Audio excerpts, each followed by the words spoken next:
Hi, today from the wonderful and sunny Helsinki in Finland.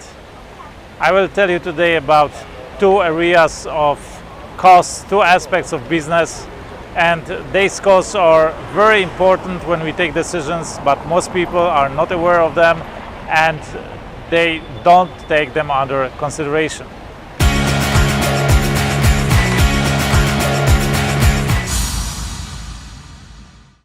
Many people ask me in comments and emails about advice in business. And the advice I would like to give you today is to pay attention to two groups of costs most people are not aware of, or maybe they are aware but they don't pay attention to them and they don't consider them when taking decisions. And the first group of the costs is the so-called opportunity cost. What is opportunity cost?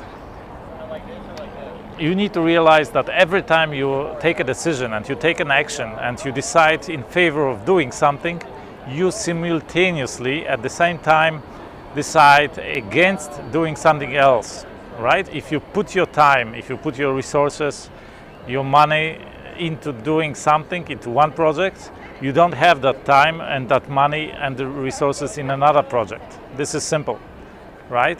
But deciding against something else and not doing that means you give up the possible profits of doing that in business or also advantages of doing that in your life, right?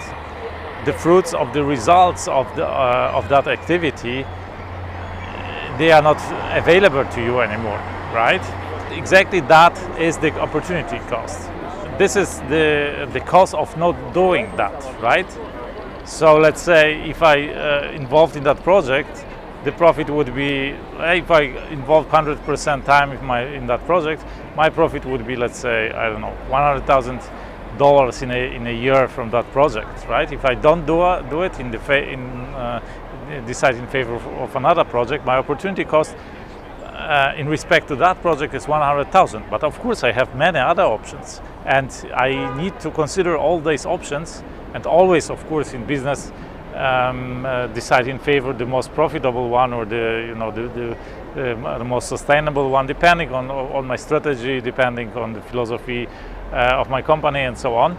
But generally, I need to consider that there are other options. And doing one thing means not doing other things, and this means having costs of not doing that, right?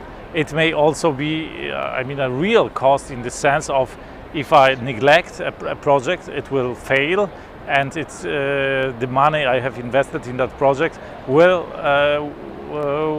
just be lost, right? But there is also this virtual part of that that cost, which is the upside of the project, the virtual profit that I would have if I did it, right? So taking the decisions in business and also in life.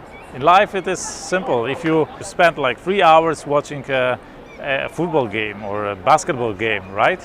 It means you can't invest these 3 hours in reading a book, in doing sports, in maybe being with your family, right? Or in your business, right?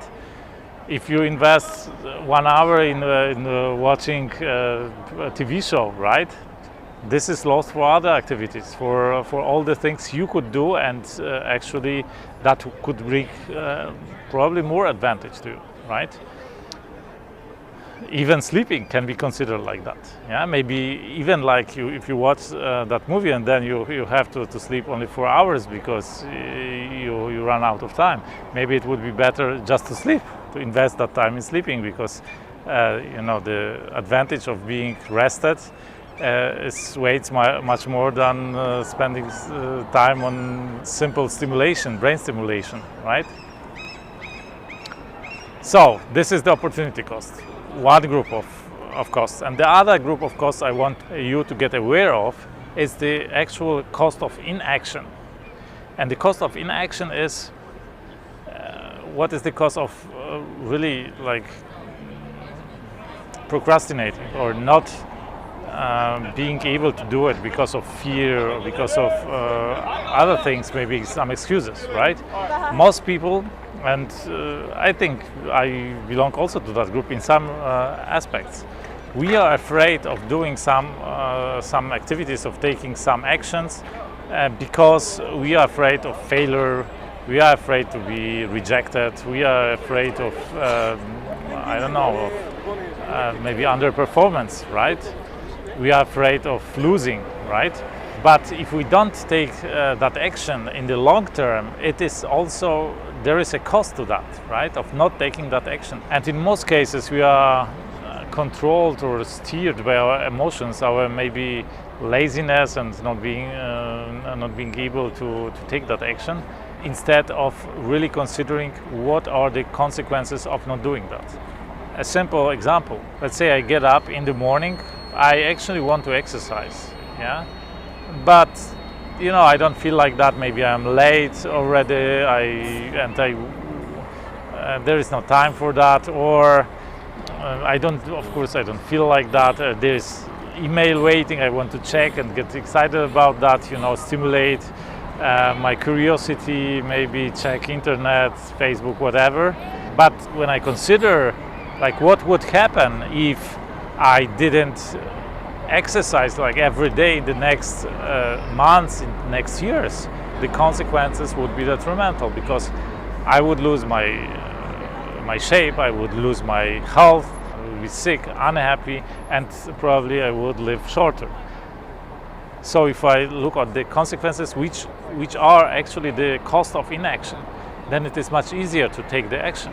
This is the same with risky stuff. Let's say I want to be my own boss, and I want to be independent, be in business. I want to set up a company, start doing business, but I procrastinate from day to day because I'm afraid. And my excuse is, 90% of businesses, they fail, right? So what if I fail, and I am scared, I am frustrated maybe, but what is the cost of not doing it and procrastinating on that and moving that plan further and further into the future? What would happen if you did it for the next 10, 20 years, maybe until the end of your life, staying an employee?